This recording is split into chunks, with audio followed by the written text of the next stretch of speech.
अस्सलाम वालेकुम। मेरा नाम जहाँ आरा राना है और मैं माहिर नफ्सियात हूँ।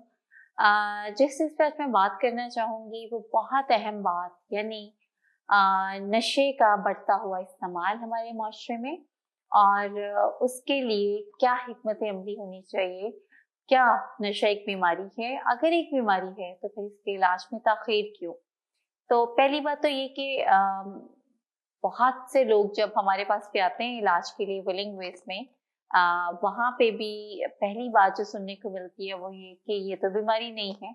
तो मैं आपको ये अर्ज करती चलूँ कि नशा एक primary chronic progressive and fatal disease है।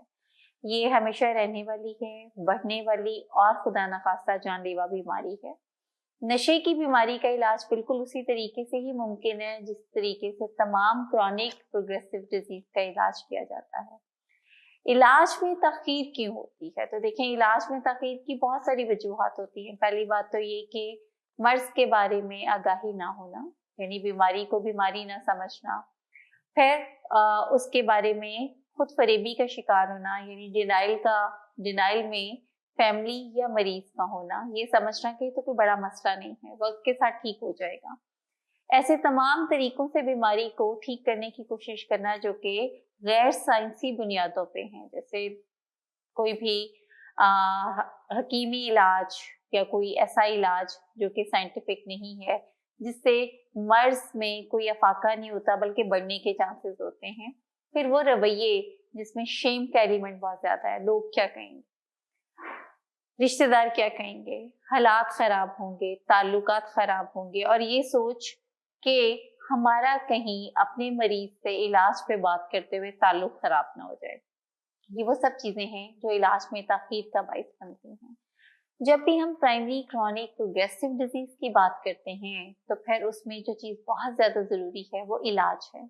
इलाज के लिए आपको सबसे पहले ये जानना और मानना पड़ेगा कि नशे जैसी बीमारी को वक्ती नहीं बल्कि फौरी इलाज की जरूरत होती है। फौरन से पहले उसको एक्सपर्ट जो एडिक्शन स्पेशलिस्ट हैं उनके पास लाना चाहिए, ना जहाँ पे ना सिर्फ उनसे दवाइयों से बल्कि उनके रवैयों पर भी काम होता है। काउंसलिंग और दवाइयों की मदद से मरीज का इलाज मुमकिन होता है।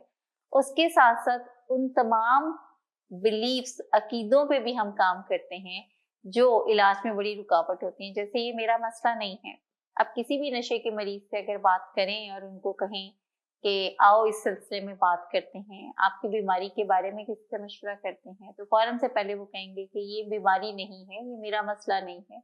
तो ये वो सोच है जो बीमार सोच है, ये वो सोच है जिसे तब्दील करने की जरूरत है, क्योंकि जब तक घर वाले इसे बीमारी नहीं समझेंगे तब तक वो बीमार सोच को तब्दील नहीं कर सकते। तो सोचों को तब्दील करने के लिए आपको रहनुमाई चाहिए जो कि कोई एक्सपर्ट दे सकता है, जिसमें माहिर नफ्सियात हो सकते हैं, जिसमें एडिक्शन स्पेशलिस्ट हो सकते हैं, जिसमें साइकियाट्रिस्ट हो सकते हैं। जैसे हमारे यहाँ विलिंग वेज में एक पूरी टीम मिलके काम करती है जिसमें माहिर नफ्सियात, साइकियाट्रिस्ट, एडिक्शन स्पेशलिस्ट भी मौजूद होते हैं, जो कि ना सिर्फ मरीज के विड्रॉल्स मैनेजमेंट पे काम करते हैं, क्रेविंग्स पे काम करते हैं, बल्कि रवैयों पे काम भी करते हैं। रवैयों के साथ साथ उनकी सोचों पे काम किया जाता है। और सबसे अहम चीज कि मरीज के साथ साथ मरीज के जो लव्ड वन घर वाले हैं, फैमिली मेंबर्स हैं, उन पे भी हम ये काम करते हैं। उनको भी बताते हैं कि उनको थेरेप्यूटिक बनाने के लिए कौन कौन से रवैयों पे काम करने की जरूरत है। तो जैसे ये टीम वर्क, जैसे ही इस बारे में जानना शुरू करते हैं फैमिली, तो इलाज आसान हो जाता है। और इलाज आसान होता है तो एक ताल्लुकात भी बेहतर, वो ताल्लुकात जो बहुत अरसे से खराब होते हैं, जो इलाज में देरी का बाइस बन रहे होते हैं, वही ताल्लुकात आहिस्ता आहिस्ता बेहतर होना शुरू हो जाते हैं। तो पहले तो सबसे पहले इस चीज को मानिए कि नशे का जो मर्ज है ये बीमारी है, फिर ये काबिल इलाज है, मगर इलाज की सूरत में ये बढ़ने वाली बीमारी है और जानलेवा भी साबित हो सकती है। तो जहाँ कहीं पे भी आपको लगे किसी को भी इसकी जरूरत है तो उसको जरूर ये आगाही पहुंचाएं। Thank you so much.